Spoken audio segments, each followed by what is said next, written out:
En realidad yo tampoco, en mis primeros tiempos de escritor incipiente, sabía muy bien qué es lo que quería hacer, qué es lo que tenía que hacer. Como todo adolescente, empecé leyendo novelas, literatura, fundamentalmente.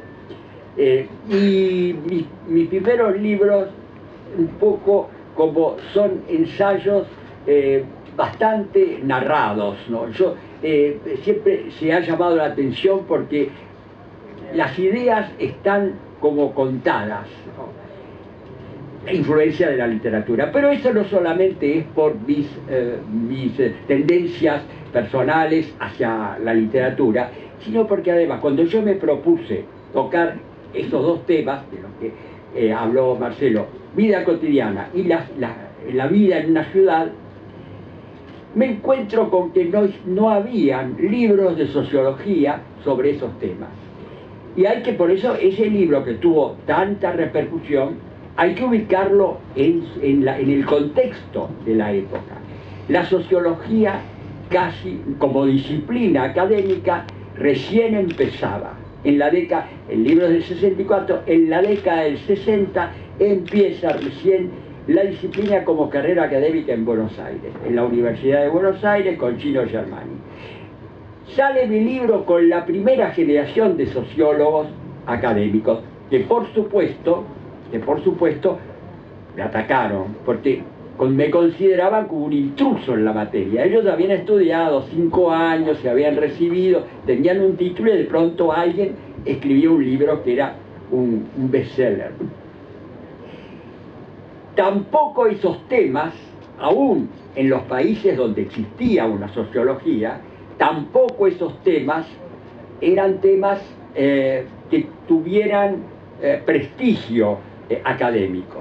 La vida cotidiana era un tema para novelas. Por eso es que la literatura, en cierto modo, yo cuando me pongo a buscar bibliografía me encuentro que no hay nada, y me nutrí de literatura y de periodismo. Estaban las crónicas periodísticas, ahí se podía sacar la vida cotidiana a través de los tiempos, y las novelas.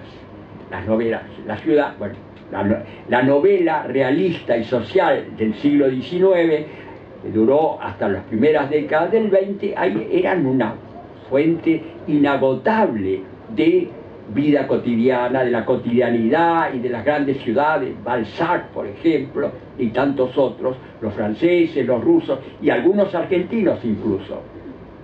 Eso era la fuente.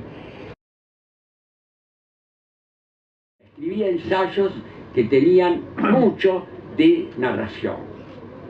Tampoco escribí nunca filosofía pura, filosofía abstracta, pero todos los libros, hablen de lo que hablen, de una ciudad, de la vida cotidiana de un escritor, siempre siempre hay interpretaciones filosóficas.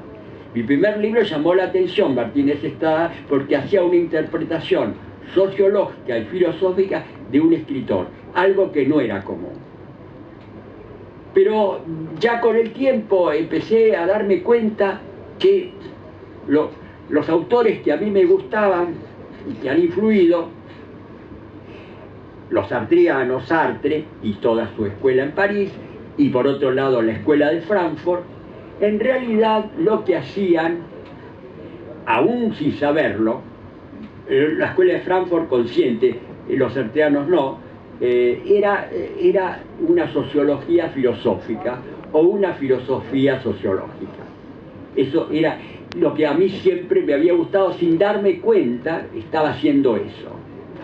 En la primera escuela de Frankfurt, evidentemente, sobre todo los alemanes, porque los alemanes habían tenido una línea de precursores que sin decirlo estaban haciendo eso. Hegel, la filosofía de la historia de Hegel, autor que yo sigo reivindicando hoy críticamente, y el propio Marx también.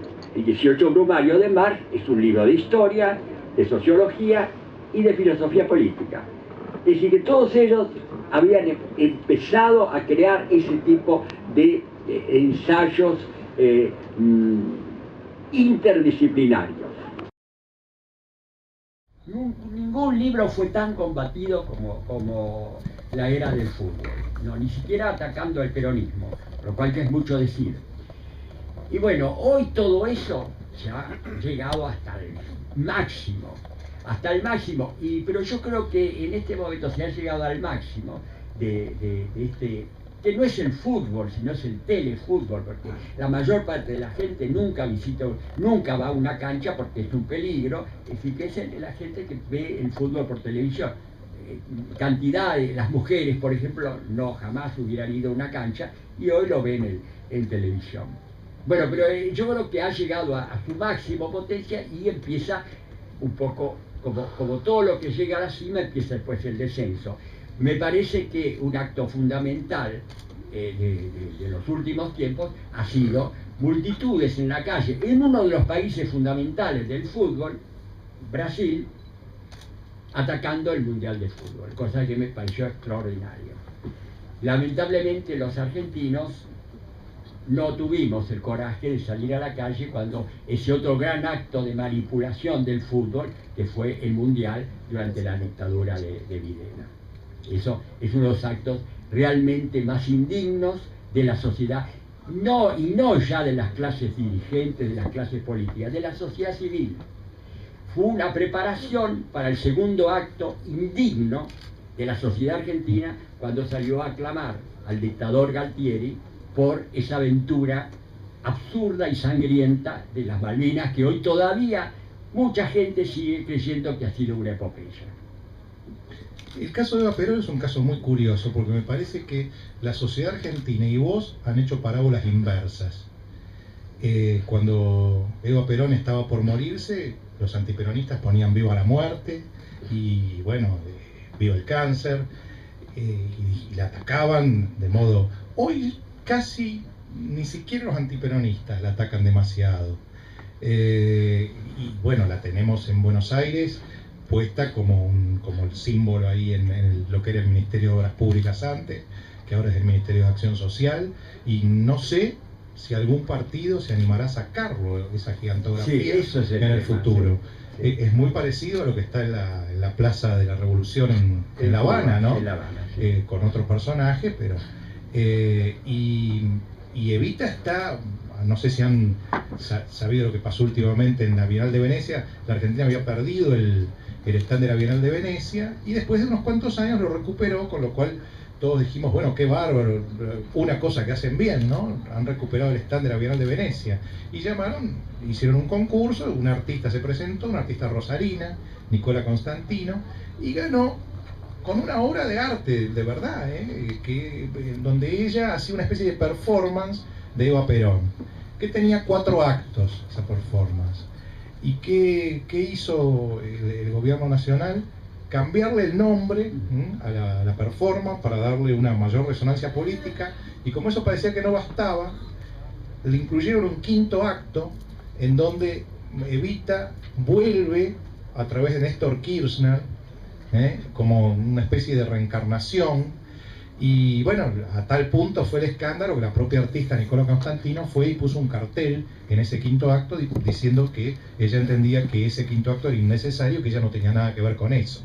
De manera tal que aún las cosas buenas como esto termina aparentemente en situaciones. Y en el caso de Juan José la parábola fue inversa. Bueno, y la sociedad misma, uno hasta lo escucha por ahí a Mariano Grondona hoy en día, ¿no? Diciendo, cuando habla sobre Evita, dice, bueno, no, hay que respetar, casi nadie deja de respetarla. En cambio, Juan José fue la parábola al revés, porque su libro, Evita Aventurero Militante, de algún modo reivindicaba algún aspecto de Evita. No, era una crítica de los antiperonistas, pero nunca gustó de ninguna manera a los peronistas. Y al respecto, claro, no se puede interpretar a Evita si no se interpreta el populismo. Ella fue un ingrediente. Para empezar, yo niego que haya tenido una autonomía, porque el segundo mito de Evita, que es el mito de los 70, es el mito de la Evita revolucionaria contra el Perón burgués. Eso es una mentira total, es un relato totalmente falto de todo sentido real. Evita jugó un papel importantísimo dentro del relato peronista como una figura decorativa y emotiva fundamental, pero nunca tuvo una política autónoma con respecto a Perón.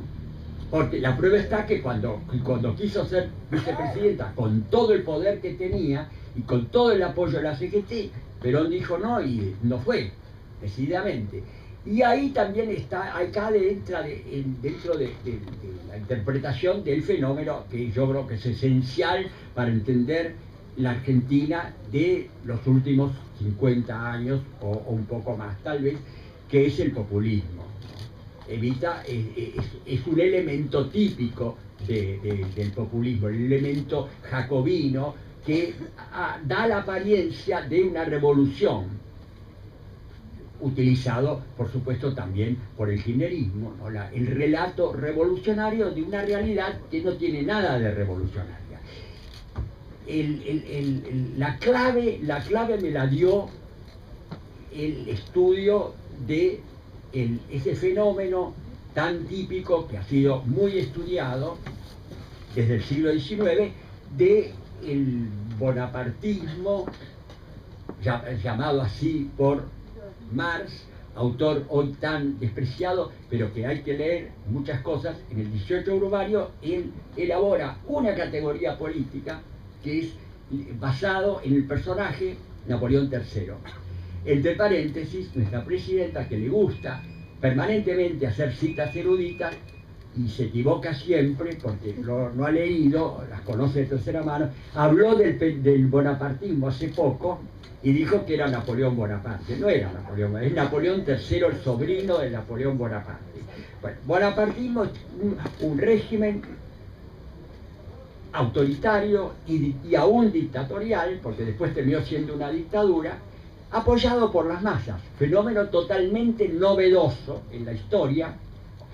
Incluso Napoleón III es la primera vez que se hace un sufragio universal masculino en Francia, y lo gana por amplia mayoría, incluidos los obreros y los campesinos. Eso es típico lo que después va a ser, en un siglo siguiente, lo que después va a ser el fascismo.